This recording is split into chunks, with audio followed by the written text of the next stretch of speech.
Do you find yourself waking up 2, 3, or even 4 times a night just to use the bathroom? You've probably been told it's just a normal, inevitable part of aging, or that you simply have a shrinking bladder. For years, that's been the common wisdom.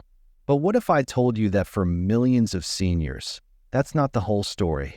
What if there's a hidden cause that many doctors are now focusing on, a cause that has less to do with your bladder and much more to do with a simple, overlooked process happening in your body every single day? This isn't about drinking less water before bed, though that can help. This is about a fundamental misunderstanding of why your body decides it needs to produce so much urine in the middle of the night. This nightly disruption, known medically as nocturia, affects a staggering number of adults. Studies show that about 1 in 3 adults over 30 make at least 2 trips to the bathroom at night. And that number skyrockets as we age, with some research indicating that more than 70% of adults over 70 are affected. In this video, we are going to pull back the curtain on this hidden reason. We will expose the common physiological issue that doctors are now targeting, and more importantly, we're going to give you a powerful, practical, and proven toolkit to fight back. We'll show you 5 simple, low-impact movements you can do right in your own home to counteract this issue, improve your bladder control, and finally help you reclaim your right to a full, uninterrupted night of sleep. Section 1. The problem and why it's more than just annoying first. Let's be clear, waking up frequently to urinate is not just an inconvenience. It's a serious threat to your health and quality of life. The medical term for waking 1 or more times per night to urinate is nocturia. And while waking up once might be manageable, when it becomes 2, 3, or more times, the consequences start to pile up. Every time you are pulled from your sleep, your natural sleep architecture is shattered. Our bodies are designed to cycle through stages of light and deep sleep, including REM sleep. These stages are critical for physical repair, memory consolidation, and hormonal regulation. When you're forced to get up repeatedly, you spend more time in the lighter, less restorative stages of sleep, and you rob your brain and body of the deep, healing rest they desperately need. This is why so many people with nocturia report feeling exhausted, foggy, and irritable during the day, no matter how early they went to bed. But the danger goes far beyond daytime fatigue. For seniors, navigating a dark room in a groggy, half-asleep state significantly increases the risk of falls. Studies have directly linked nocturia to an increased risk of both falls and fractures. A fall can be a life-altering event, leading to a loss of independence, a fear of moving freely, and a cascade of other health complications. Furthermore, chronic sleep disruption from nocturia is associated with more sinister long-term health problems. Research has connected it to an increased risk of hypertension, obesity, diabetes, and even heart disease. The constant stress on your system, the broken sleep cycles, and the hormonal imbalances create a perfect storm that can weaken your body's defenses over time. So, let's stop dismissing this as a minor annoyance. Nocturia is a legitimate medical symptom that deserves a real solution. It's a thief that steals your sleep, compromises your safety, and undermines your overall health. The first step to taking back control is to understand what's really causing it.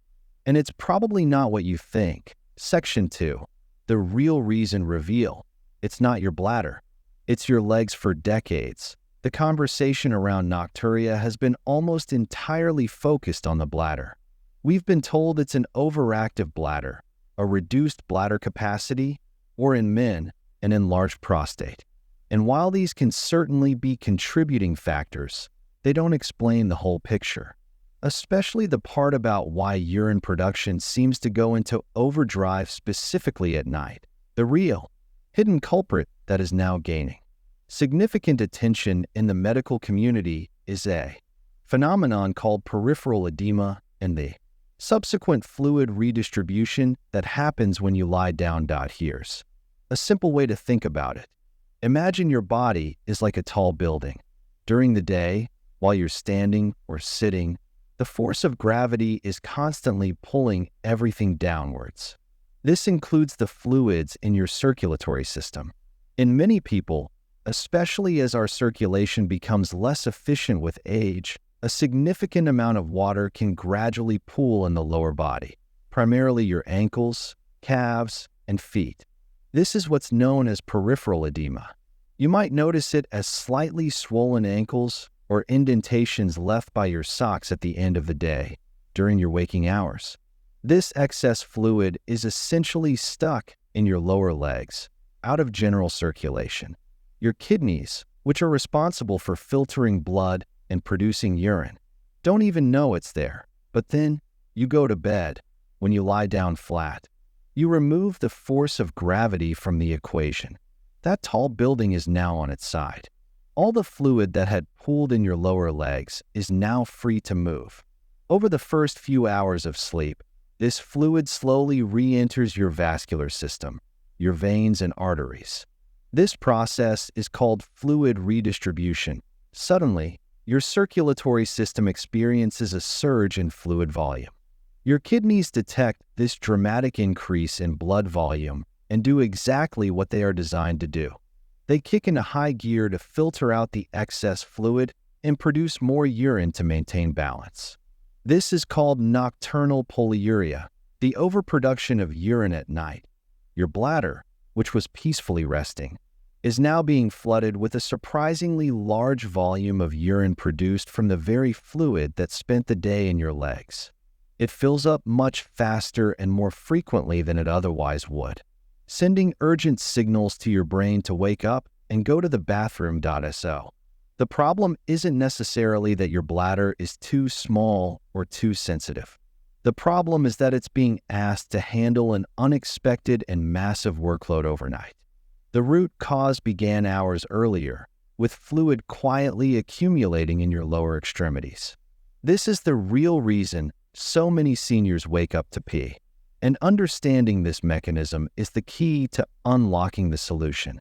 If we can prevent the fluid from pooling in the first place, or help the body process it before we go to bed, we can stop this nighttime flood before it even starts. And that is precisely what our 5 exercises are designed to do. Section 3.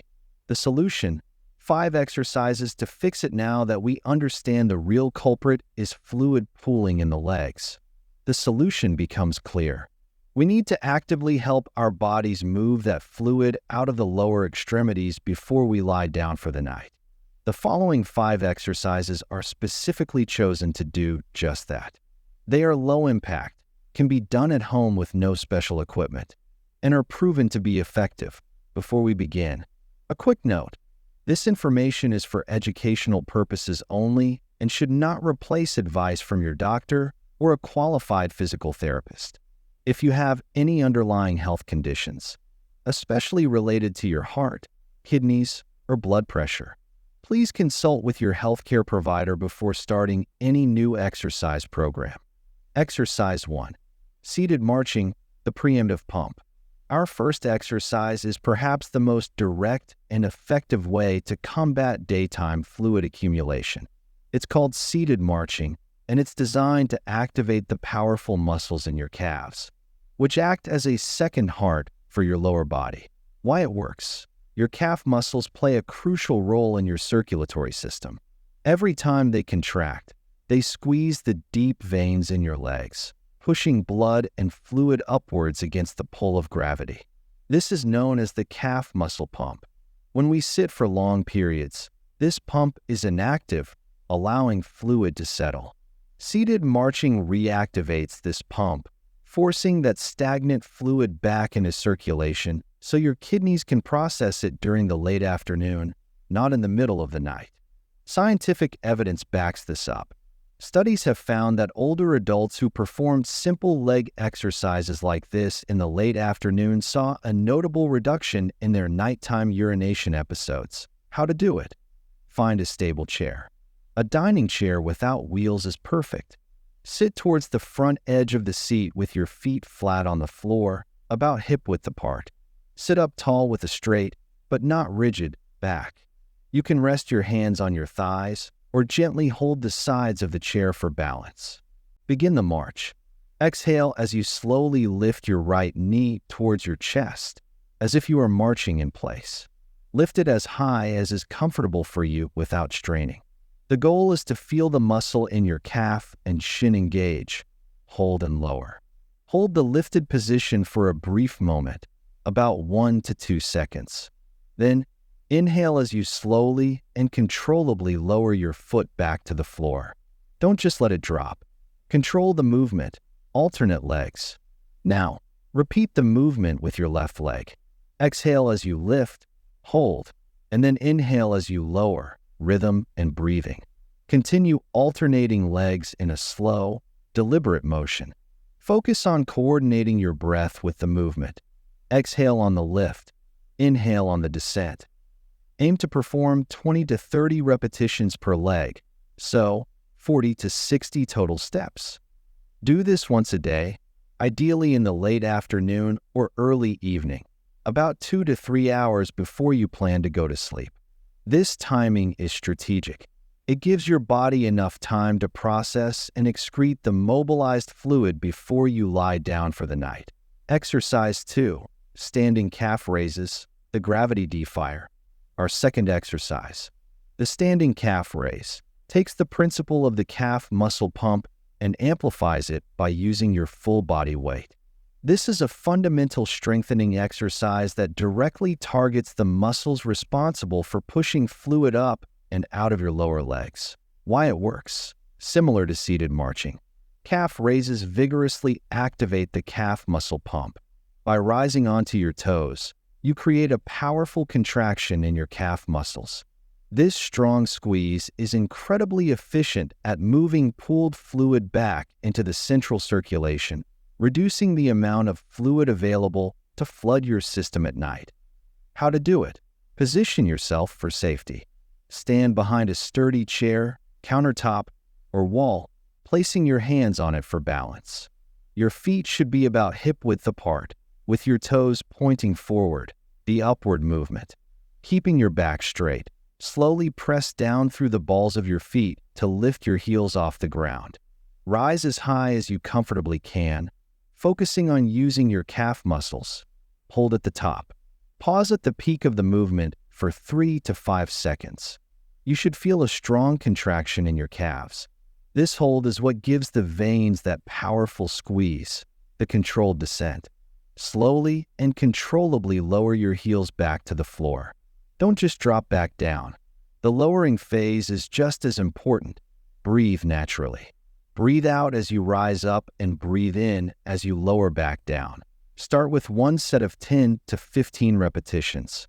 As you get stronger, you can build up to 2 sets. Like the seated march, performing these in the late afternoon or early evening is most beneficial. Progression. If this becomes too easy, you can progress by shifting more weight onto one leg during the race, eventually working towards single-leg calf raises. Exercise 3. Pelvic floor exercises, Kegels, the gatekeeper. While our first 2 exercises address the volume of urine being produced, this next one addresses your bladder's ability to control that urine. Kegels, or pelvic floor exercises, are essential for strengthening the muscles that act as the gatekeeper for your bladder. Why it works? The pelvic floor is a sling of muscles supporting your bladder. When these muscles are weak, they can struggle to keep the urethra closed, leading to leakage and a constant feeling of urgency. Strengthening these muscles gives you better control, allowing you to hold urine longer and more comfortably, and helping to suppress those sudden, disruptive urges. Its effectiveness is well documented, with studies showing that consistent pelvic floor training can dramatically improve bladder control. How to do it? Find the right muscles. This part is crucial. The easiest way to identify your pelvic floor muscles is to try to stop the flow of urine midstream the next time you go to the bathroom. The muscles you use to do that are your pelvic floor muscles. Important. Only use this technique to identify the muscles. Do not make a habit of it. Another way is to imagine you are trying to stop yourself from passing gas. perfect your technique. You can perform Kegels lying down, sitting, or standing. Squeeze the muscles you identified. It should feel like a lift and squeeze sensation internally. Isolate the movement. Be very careful not to tighten your buttocks, thighs, or stomach muscles. Place a hand on your abdomen to ensure it remains relaxed. Be sure to breathe normally. Do not hold your breath. The slow contraction. Squeeze your pelvic floor muscles and hold the contraction for a count of 5 to 10 seconds. Relax completely. After the contraction, relax the muscles completely for an equal amount of time.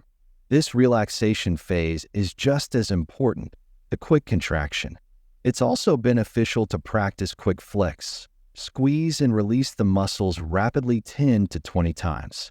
This helps your muscles react quickly to sudden stresses like a cough or sneeze. Frequency and duration. Aim for 3 sets of 10 repetitions of the slow contractions every day. You can spread these sets throughout the day. Consistency is key, and it can take a few months to notice a significant improvement. So be patient. Exercise 4. Glute bridges. The pelvic stabilizer. The glute bridge does double duty. It strengthens your glutes and hamstrings, but it also engages and strengthens the pelvic floor from a different angle, providing comprehensive support for your bladder. Why it works. Strong glute muscles are foundational to a stable pelvis. When your glutes are strong, they help maintain proper pelvic alignment, which reduces undue stress on the bladder and pelvic floor.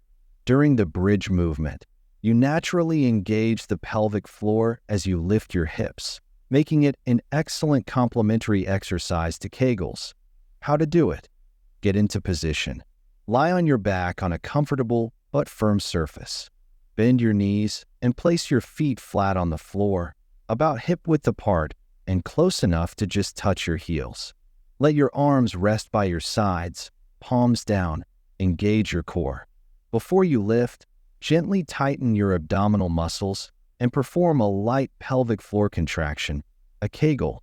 Lift your hips. Exhale as you press through your heels and squeeze your gluteal, buttocks, muscles to lift your hips off the floor until your body forms a straight line from your shoulders to your knees. Hold at the top. Hold this bridge position for 5 to 10 seconds. Continue to squeeze your glutes and keep your core and pelvic floor engaged. Lower with control. Inhale as you slowly lower your hips back down to the starting position. Frequency and duration. Start with 1 set of 10 repetitions. As this becomes easier, you can add a second set. Perform this exercise 3 to 4 times a week. Exercise 5. Daily walking, the whole body solution. Our final exercise is the simplest and one of the most profoundly effective, daily walking. Do not underestimate its power. Why it works. Walking addresses nocturia from multiple angles. First, it's a full-body form of the calf muscle pump, continuously promoting circulation and preventing fluid from stagnating in your legs. Second, research has shown that regular physical activity, like a brisk walk, can significantly improve the quality and depth of your sleep. One study on elderly men found an 8-week program of evening walks dramatically reduced their nocturia episodes. A key reason was that the exercise led to deeper sleep, meaning a stronger bladder signal was required to wake them up. Finally, walking helps manage many underlying health conditions associated with nocturia, such as high blood pressure and poor cardiovascular health. How to do it? Proper footwear. Wear comfortable, supportive shoes. Posture is key. Walk with your head up, shoulders back, and relaxed. Pacing. Aim for a pace that is brisk, but allows you to still hold a conversation. Start slow. If you have been sedentary, start with just 10 to 15 minutes a day and gradually increase your time. The goal is to work up to 30 minutes of walking on most days of the week, for the specific purpose of reducing nocturia. A walk in the late afternoon or early evening can be particularly effective, as it serves the dual purpose of mobilizing fluid and preparing your body for a deeper, more restful sleep. CTA, call to action. These 5 exercises. When practiced consistently, target the real reasons you're waking up at night. We have a question for you. How many times are you currently waking up during the night? Please let us know in the comments below. Sharing your experience helps others know they are not alone in this struggle. So there you have it. For far too long, waking up multiple times a night has been accepted as an unavoidable consequence of getting older. But as we've uncovered today, it's often not about a failing bladder, but about a manageable circulatory issue. Fluid pooling in your legs during the day and flooding your system at night. That be why understanding this hidden cause, you can finally move from frustrated acceptance to empowered action. The 5 simple but powerful movements we've shared, seated marching, standing calf raises, pelvic floor kegels, glute bridges, and daily walking, are your tools to fight back. They are scientifically supported methods to manage fluid retention, strengthen your bladder's support system, and promote deeper, more restorative sleep. Remember, consistency is your greatest ally. Start slowly, be patient with your body, and make these movements a regular part of your daily routine. You have the power to reclaim your nights, to wake up feeling refreshed and energized, and to protect your long-term health and independence. It's time to stop letting your bladder dictate your sleep schedule. Take control, starting today. If you found this video helpful, please give it a thumbs up. Subscribe for more science-backed tips on how to stay strong and healthy.